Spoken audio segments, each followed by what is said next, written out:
अल्पसंख्यक कांग्रेस प्रदेश अध्यक्ष शाहनवाज आलम ने कहा है कि 2024 में कांग्रेस के सत्ता में आने के बाद जस्टिस लोया की हत्या की जांच कराई जाएगी। उनके हत्यारों को जेल भेजकर ही जजों को न्याय कर पाने लायक भय मुक्त वातावरण दिया जा सकता है।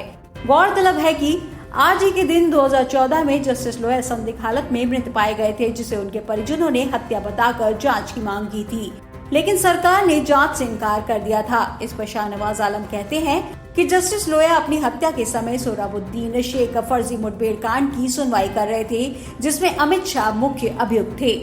नागपुर में उनकी संदिग्ध मृत्यु के बाद मामला दूसरे जज को ट्रांसफर कर दिया गया था, जिन्होंने अमित शाह को बरी कर दिया था। उनकी मृत्यु पर जस्टिस लोया के परिजनों ने सवाल उठाते हुए इसे हत्या बताया था।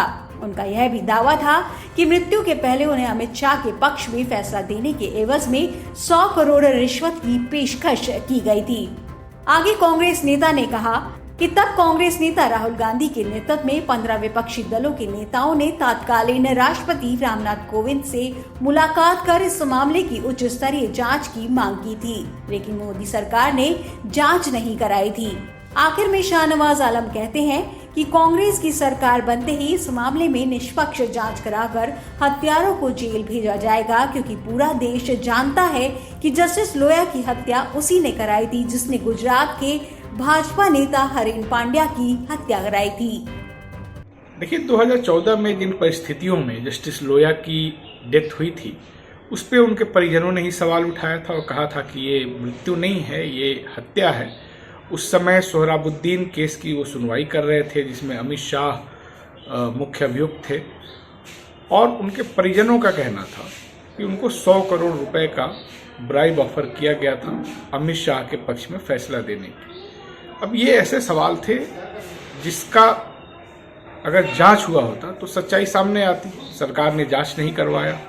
उस समय 15 दलों का एक डेलीगेशन आदरणीय राहुल गांधी जी के नेतृत्व में तत्कालीन राष्ट्रपति जी से भी मिला था कि इसकी जांच कराई जाए, लेकिन सरकार ने जांच नहीं कराई। तो जिन परिस्थितियों में ये डेथ हुई थी, उस पर बहुत सवाल लोगों ने उठाए थे। बाद में वो मामला एक दूसरे जज को ट्रांसफर हो गया, जिसने उनको क्लीन चिट दे दिया अमित शाह जी को।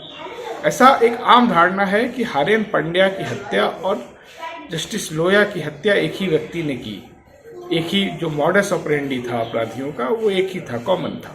तो इसकी जांच होनी चाहिए। अगर इस देश में जज को ये लगे कि वो किसी खास तरह की अगर केसेस में सुनवाई करता है तो उसकी जान भी जा सकती है, तो फिर न्याय कैसे मिलेगा? तो न्याय के हित में है कि इस पूरे मामले की जांच हो, और कांग्रेस पार्टी की अगर सत्ता आती है 2024 में, हम सरकार में आते हैं, तो इस पूरे मामले की जांच करा करके जस्टिस लोया के दोषियों को जेल भेजने का गारंटी हम देते हैं।